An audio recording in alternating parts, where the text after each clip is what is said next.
We are going to be talking about women facing sexual harassment in their workplace. Defining sexual harassment.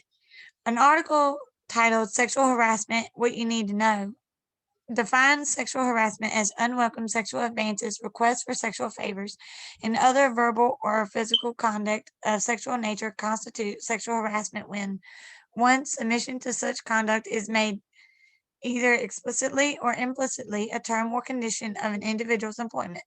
Two, submission to or rejection of such conduct by an individual. Or three, such conduct has the purpose or effect of unreasonably interfering with an intimidation, hostile, or offensive working environment.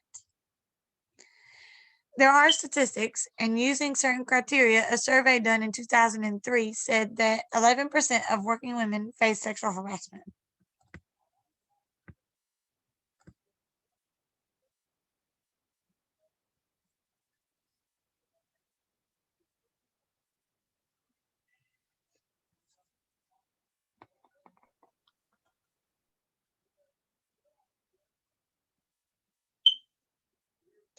How it all started. Contrary to popular belief, hashtag MeToo began in 2006 by Tarana Burke.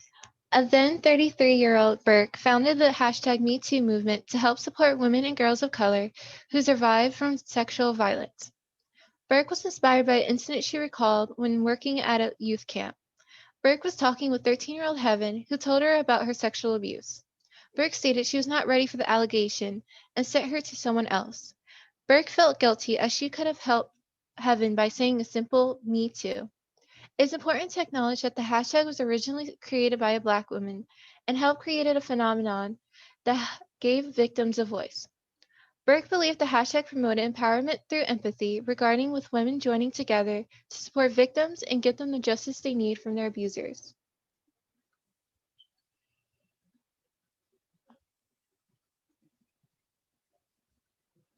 How did the hashtag MeToo movement gain momentum? In 2017, actress Alyssa Milano was credited with helping the hashtag go viral with her tweet asking survivors to respond "Me Too" if they have experienced sexual violence. Then the hashtag was spread to many industries such as food service, sports, and journalism, but it mainly gained ground within Hollywood, where many actresses ranging from Angelina Jolie to Lupita Nyong'o accused Harvey Weinstein, an American film producer, of sexual assault and harassment. Previously, Harvey Weinstein's sexual assault and harassment was swept under the rug as an open secret. However, due to the power of numbers, more people are now aware of how the hashtag MeToo movement empowered victims to speak up.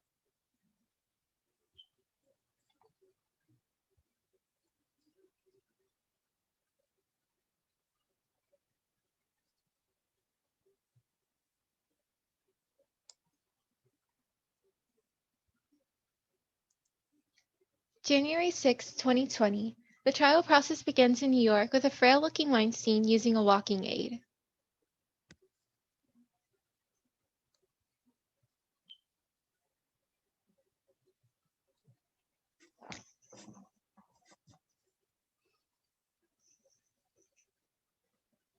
The impact. According to MeTooMovement.org, the official website of the hashtag MeToo movement, this movement goes to inform and bring awareness to how common sexual harassment and assault is regionally and worldwide.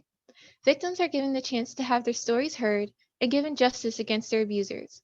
Furthermore, more abusers are being exposed and respected in industries and are no longer protected by their authority or power they held. However, there is still more work to be done. While stigma towards sexual abuse have went down, it is still important to protect and encourage efforts within the movement to continue. We have shown you using definitions, statistics, and real stories how we are able to show you how sexual harassment affects women everywhere in workplaces around the world. Would you like to know how our class can apply to? We learned in class that some people feel the need to stay within a company and that there are different types of organizational commitment. The one that we believe applies to the women that choose to stay at the workplace is that someone has harassed them is continuous commitment. Continuous commitment is when an employee feels the need to stay in a company because they are afraid of the loss. This applies to sexual harassment because someone might feel that they do not want to lose anything else. Many women feel that they have lost something when being sexually harassed, and it is hard to be willing to lose your workplace too, even if it is where it all started.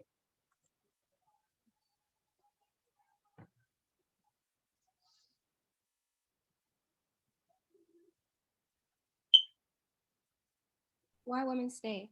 Fear of losing their job because they have dependents for their income, especially if money is tight. Blackmail, which is giving women ultimatums that applies pressure and leaves them little choice, leading them to do what they don't want to. Fear of being accused of lying, where they face accusation charges or face social embarrassment. Society normalizes unhealthy behavior where people may not understand that their relationship or work environment is abusive, or they might have trauma where they could get confusion, doubts, self-blame because perpetrators harass and accuse victims to wear them down, which causes them to have damaged self-worth and guilt.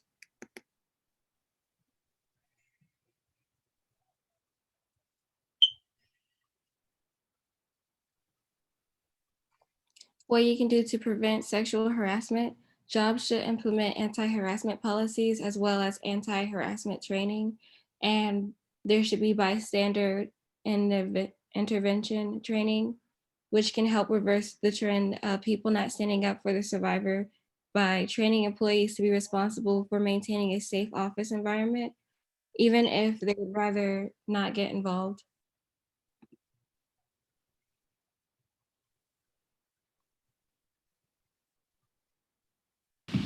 Okay, so between you and me, though, you see a fine-looking woman. Don't tell me that you don't want to just have it. It? And it is a thing. This is a thing. I can do whatever I want with it. Now I can just go get another one. You do not treat your fellow soldiers as things. Let me ask you something. Are there any women in your unit that you respect? Of course. There's Emery, there's Stern, there's Sanchez. And do you put up with sexualized comments about them? I guess. Well, then you are not showing respect, are you, Specialist? Sergeant, you're taking the sexual harassment thing a little too seriously, okay? We're just having some fun, and the women in the company are cool with it. Ooh, did you do a poll on that, Specialist? Or is it just that no female has gone Chuck Norris on all your asses when you talk smack? Be real, Warner, that stuff can hurt. You're dismissed. Wait, I invited you here, though. You gotta get it through that Kevlar lined head of yours to have fun without hurting someone that wears the same uniform and took the same oath to serve and protect as you. Well, it's a few jokes. It's not just a comment here and there, man. It goes on long and loud enough, it makes for a hostile work environment. I don't see how that's hostile. Sexual harassment messes with the heads of everyone around, setting it up for worse things to come. What are you talking about? Let me draw the big blue arrow for you. A bunch of soldiers are sexually harassing someone in their unit, calling her names, saying they want to hit that. Talking about her like she's some piece of meat instead of some fellow warrior. One of them bumps into her out at a nightclub. He thinks to himself, hey, what a great story I'll have to tell my boys back at the unit when I hit that. She's not a person to him, just a collection of parts that makes him king of the pimps with his crew. He walks her back to the barracks. She doesn't want it. He does. You do the math.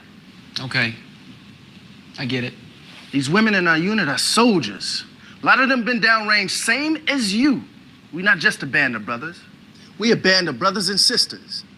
And men can be sexually harassed, same as women. Frankly, I don't care if it's a man or woman who gets harassed. It's wrong, period. Easy, Sergeant. Remember your blood pressure. At ease, Specialist.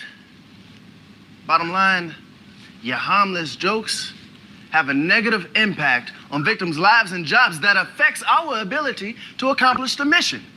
A hostile work environment screws things up for everyone. Just don't contribute to it. Sergeant, you had me.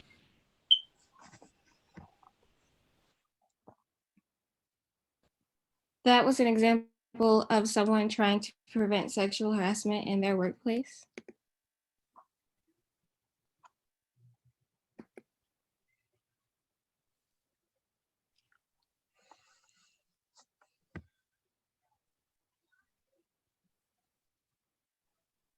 Backlash of the Me Too movement. As the Me Too movement gained momentum, Some businesses began to leave out women or even avoid hiring them because women are now considered a liability due to the likelihood of possible sexual harassment allegations. An article called the hashtag Metoo Backlash states that 22% of men and 44% of women predicted that men would be more apt to exclude women from social interactions such as after work drinks, and nearly 1 in 3 men thought that they would be reluctant to have a one-on-one meeting with a woman. This video explains that and compares this situation to how, and when the Disabled Act was passed, people weren't hiring those who are disabled to avoid a case, and they used this article to further information.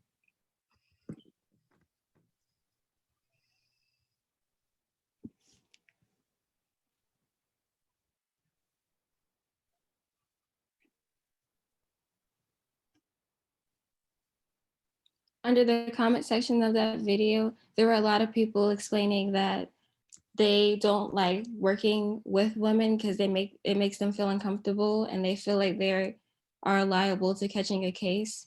They say that they are uncomfortable with being alone in a room with them and they try to avoid those situations, like the video was talking about. For example, one person said, "I don't hate women, but I do hate working with them. They only bring moral down in the workplace." Another person said, "Avoid them any possible way, safety first." And it goes on from there.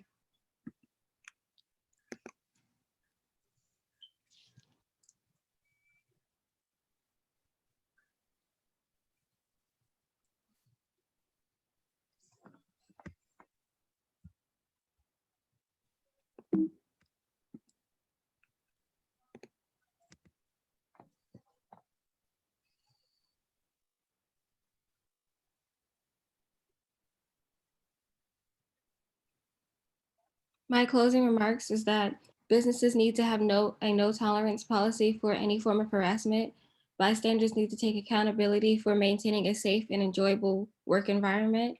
We need to be aware of discrimination against women. They aren't a liability, and maybe your current employees are the problem and need to be properly dealt with. We need to take harassment accusations seriously and thoroughly investigate the issue. And we need to understand the emotional effects of how women may have been manipulated into letting things slide or not speaking up.